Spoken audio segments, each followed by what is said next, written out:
ನಾವು ನಿತ್ಯ ಪ್ರತಿದಿನ ಯಾಕೆ ನಾವು ದಾಳಿಂಬೆಯನ್ನು ತಿನ್ನಬಾರ್ದು, ದಾಳಿಂಬೆ ಹಣ್ಣಿನ ಜ್ಯೂಸನ್ನು ಯಾಕೆ ಸೇವನೆ ಮಾಡಬಾರ್ದು? ನಮ್ಮಲ್ಲಿ ಹೈನುಗಾರಿಕೆಯನ್ನು ಮಾಡ್ತಾರೆ ದೊಡ್ಡ ಪ್ರಮಾಣದಲ್ಲಿ.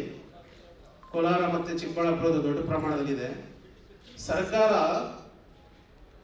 ನೆರವಿಗೆ ಬರ್ತಾ ಇದ್ರೆ ಪ್ರತಿನಿತ್ಯ ಮಕ್ಕಳಿಗೆ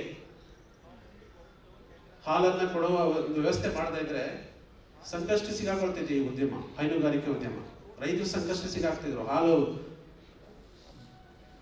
ಎಕ್ಸಸ್ ಹಾಲನ್ನ ಪೌಡರ್ ಮಾಡೋಕ್ಕೆ ಅಥವಾ ಹೊರಗಡೆ ಬೇರೆ ಬೇರೆ ರಾಜ್ಯಕ್ಕೆ, ಬೇರೆ ಬೇರೆ ದೇಶಕ್ಕೆ ಕಳಿಸ್ಲಿಕ್ಕೆ ಅದು ಸಾಕಷ್ಟು ವೆಚ್ಚ ಆಗ್ತಿತ್ತು.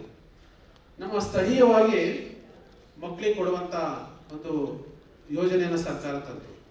ಆ ರೀತಿ ನೀವು ಕೂಡ ಬೆಳೆಗಾರರು ಒಗ್ಗಟ್ಟಾಗಿ ಸರ್ಕಾರದ ಮೇಲೆ ಒತ್ತಡ ತಂದ್ರೆ, ಈಗ ಪ್ರತಿದಿನ ಮಕ್ಕಳಿಗೆ ಹಾಲು ಕೊಡ್ಬೇಕಾ, ಮೊಟ್ಟೆ ಕೊಡ್ಬೇಕಾ?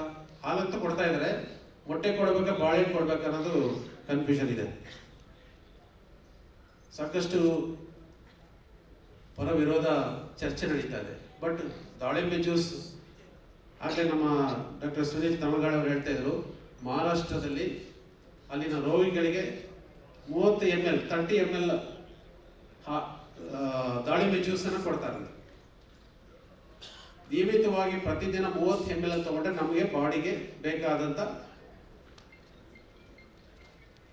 ಪ್ರಮಾಣ ಸಿಗುತ್ತೆ. ನಮ್ಮ ಮಕ್ಕಳಿಗೆ ಯಾಕೆ ಕೊಡಬಾರ್ದು?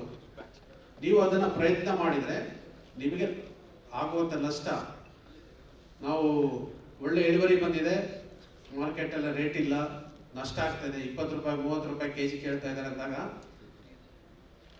ನಾವು ಈ ರೀತಿ ನಮ್ಮ ಜನರಿಗೆ, ನಮ್ಮ ಮಕ್ಕಳಿಗೆ ಹಣ್ಣಿನ ಜ್ಯೂಸನ್ನ ಕುಡಿಸೋ ಕೆಲಸವನ್ನ ಮಾಡ್ಬೋದು.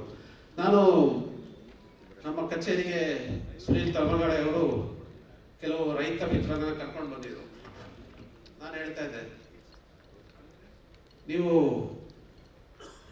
ರೈತರು ಒಟ್ಟಾಗಿ ಸೇರಿ ದಾಳಿಂಬೆಯನ್ನ ಬಹಳ ಲಾಭದಾಯಕವಾಗಿ ಬೆಳೀತಾ ಇದ್ದಾರೆ. ಒಳ್ಳೆ ರೇಟ್ ಸಿಗ್ತಾ ಇದೆ. ಇವಾಗ ಕಳೆದ 3 ವರ್ಷದಿಂದ ರೇಟ್ ಇತ್ತು, ಇವತ್ತಿಲ್ಲ, ಮುಂದಿನ ದಿನಗಳಲ್ಲಿ ಗೊತ್ತಿಲ್ಲ.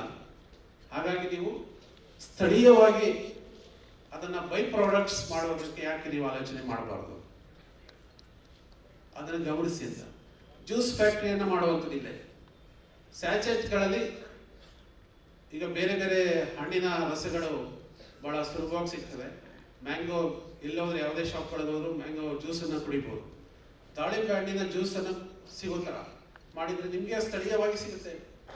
ಅದಕ್ಕಾಗಿ ನಾವು ಬೇರೆಯವ್ರು ಬಂದು ಇಲ್ಲಿ ಉದ್ಯಮ ಆರಂಭಿಸಬೇಕಾಗಿಲ್ಲ. ಇಲ್ಲಿನ ರೈತ ಬೆಳೆಗಾರರೇ ಸೇರಿ, ದಾಳಿಂಬೆ ಬೆಳೆಗಾರರೇ ಸೇರಿ, ಒಟ್ಟಾಗಿ ಸೇರಿ ಅದನ್ನು ಮಾಡ್ಬೋದು. ಮೊದಲು ಚಿಕ್ಕ ಪ್ರಮಾಣದಲ್ಲಿ ಮಾಡಿ ನಂತರ ಅದನ್ನು ಹೇಗೆ ಪ್ರತಿಕ್ರಿಯೆ ಬರ್ತದೆ ನೋಡಿ ಅದನ್ನು ಬೆಳೆಸ್ಬೋದು. ಸಮಾನ ಮನಸ್ಕ ರೈತರು ಸೇರಿ ಆ ಉದ್ಯಮವನ್ನು ಆರಂಭ ಮಾಡ್ಬೋದು. ಅವಾಗ ಏನಾಗುತ್ತೆ ಅಂದರೆ ನಷ್ಟ ಆಗುವ ಪ್ರಮಾಣವನ್ನು ಕಡಿಮೆ ಮಾಡ್ಬೋದು. ಅಷ್ಟೇ ಇಲ್ಲ, ದಾಳಿಂಬೆ ಬೀಜಗಳನ್ನ ಡ್ರೈ ಮಾಡಿ ಟೀ ಕೂಡ ಮಾಡ್ಬೋದು.